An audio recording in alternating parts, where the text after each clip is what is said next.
Tom was breathing heavily. Cheryl stood to the side and gave her father an insincere pat on the chest to calm him down. "Dad, calm down. Don't get angry with her. Now that she is back, it won't be good for you to kick her out again.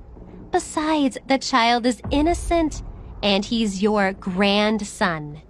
She purposely emphasized the word grandson because she knew this would make Tom even angrier. Nick stood to the side and watched the chaotic reunion of the Davidson family. He stared at the black-eyed child hiding behind Natalie's back and suddenly remembered the man who had appeared beside her yesterday. He clenched his fists as the coldness in his heart grew. His emotions seemed to be on the verge of overflowing. After all, he and Natalie had been together for several years, and although their relationship had ended because of what had happened, he still couldn't help the fact that she had held a place in his heart. Natalie was expressionless as she looked at her family. The bitterness in her chest bubbled up, but she forced it back down.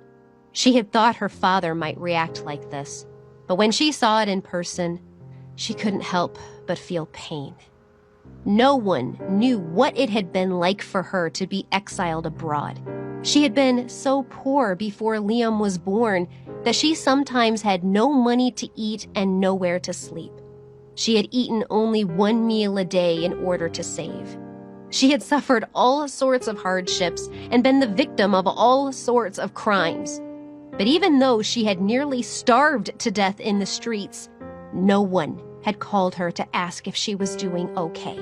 She had worked hard to reach the point where she was financially stable, but in all these years where she experienced both hardships and rose up as a fighter, she had stopped caring what other people thought of her.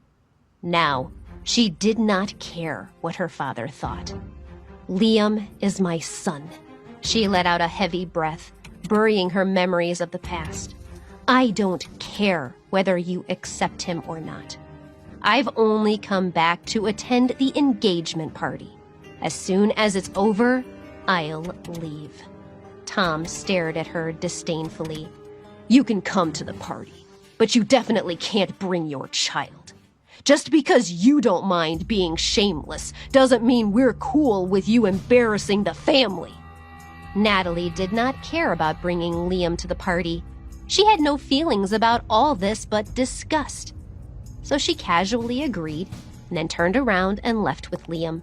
She didn't even go into the living room, and she left the home that she had lived in for 20 years without a shred of nostalgia. She lowered her head and looked at her watch. It was still early, so she decided to return to her grandma's house and take advantage of this rare opportunity to pick up some things for the old woman on the way. She was about to hail a cab at the intersection when Nick followed her and stopped in front of her. "Is there something else?" She crossed her arms with an expression that showed she didn't want to talk to him anymore. When he saw her, Nick felt angry again. She was clearly in the wrong for fooling around with other men, and now she had the nerve to talk to him like this? "I want to ask you." His voice was uncontrollably sullen as he stared straight into her eyes. "What exactly did you mean when you called Cheryl disgusting yesterday?" She hadn't thought he would remember the words she had used in anger.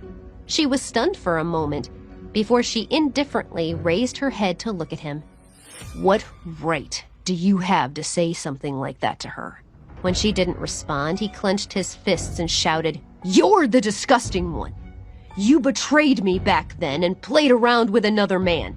Now you have the nerve to—" "Have you finished?" She didn't wait for him to stop talking, but frowned and cut him off. "You don't deserve to talk about what happened back then, Nick. We grew up together, and after knowing each other for so long, you didn't even give me 1 ounce of trust."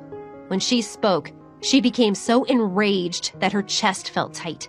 The man she had thought she loved, the one she had been willing to spend the rest of her life with, had chosen to leave when she needed him the most. "I was set up, and you left without asking a single question. Now we're even. We don't owe each other anything. You can go right ahead. I won't stop you from living your life with a woman like Cheryl." With that, she turned her back on Nick, bent over to take Liam's hand, and prepared to leave. At that moment, Nick realized that there was something strange about what she was saying. He reached out to grab her wrist and asked anxiously, "What do you mean you were set up?" Cheryl, who was hiding nearby and listening to their conversation, couldn't hold back anymore.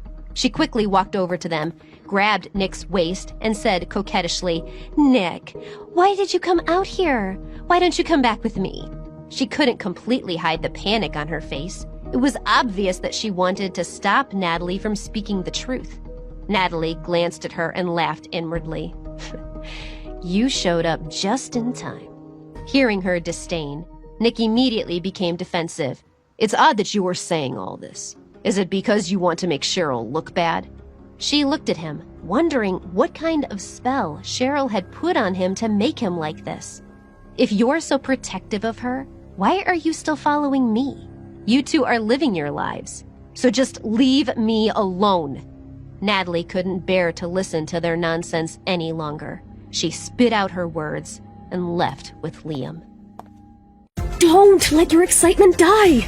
The full audio series is on the Pocket FM app. Tap the link in the description to install now.